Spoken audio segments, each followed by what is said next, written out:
സജിമോൻ ആന്റണിയിലേക്ക് പോവുകയാണ്. ശ്രീ സജിമോൻ ആന്റണി, ലിയോ 14 മാർപ്പാപ്പയുടെ ഈ ആഹ്വാനത്തെ തുടർന്ന് പല കത്തീഡ്രലുകളിലും അത് ആവർത്തിക്കപ്പെടുകയാണ്. ആ സന്ദേശം ആവർത്തിച്ച് ജനങ്ങളിലേക്ക് പകർന്നുകൊണ്ടിരിക്കുകയാണ്.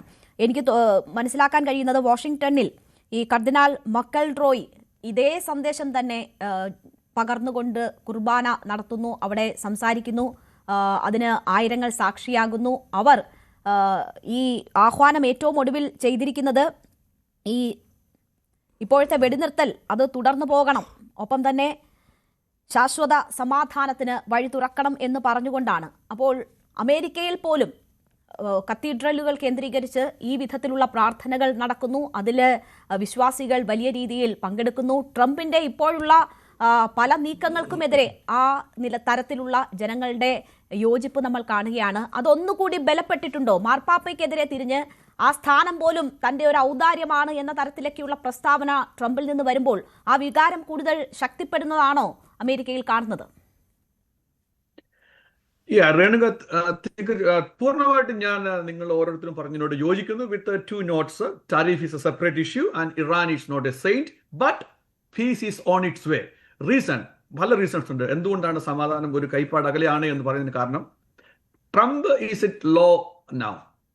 ട്രംപിന്റെ ആ ഇമേജിന്റെ ഏറ്റവും ലോവസ്റ്റ് പോയിന്റിലാണ് ഇപ്പം നിൽക്കുന്നത്. As a American citizen, it's a shame to say in the live TV that our president is wrong on its Iran subject എന്ന് പറയുന്നതിനകത്ത്.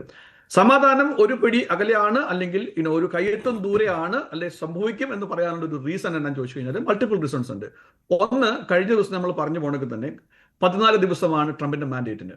ട്രംപ് അമേരിക്കൻ കോൺഗ്രസിന്റെയും സെനറ്റിന്റെയും അധികാരം അപ്രൂവലോട് കൂടി അല്ല ഈ യുദ്ധത്തിന് പോയത്. അതുകൊണ്ടിട്ട് 60 ദിവസം എന്നുള്ള ആ ഒരു time is ticking. 14 days left. ഒന്നാണ്. രണ്ടാമത്തേത്.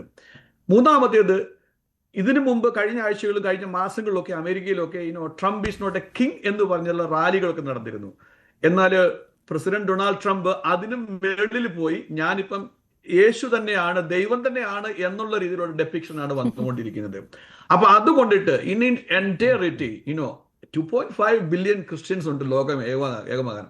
അപ്പൊ അത്രയും പവർഫുൾ ആയിട്ടുള്ള ഒരു മതത്തിനെ അപമാനിക്കുന്ന തരത്തിലുള്ള നീക്കം അത് ഏത് പ്രസിഡന്റ് നടത്തിയാലും അപലപനീയമാണ്. അതിനകത്ത് ഒരു സപ്പോർട്ടും കിട്ടാൻ പോകുന്നില്ല എന്നുള്ള കാര്യം ഞാൻ ഉച്ചത്തിൽ പറയാൻ ആഗ്രഹിക്കുകയാണ്. ഞാൻ ഇതേ സമയം പോപ്പ് ലിയോയുടെ പരിശുദ്ധ പിതാവിന്റെ ആ വാക്കുകളെ ശ്ലാഘിക്കുകയാണ്. കാരണം അദ്ദേഹം ഒരു നട്ടെല്ല് കാണിച്ച് ഇതൊരു ഒരു പൊളിറ്റിക്കൽ അല്ലെങ്കിൽ ഒരു മറ്റൊരു ടോപ്പിക്കാണ്, റിലീജിയസ് പോലും ആ ഒരു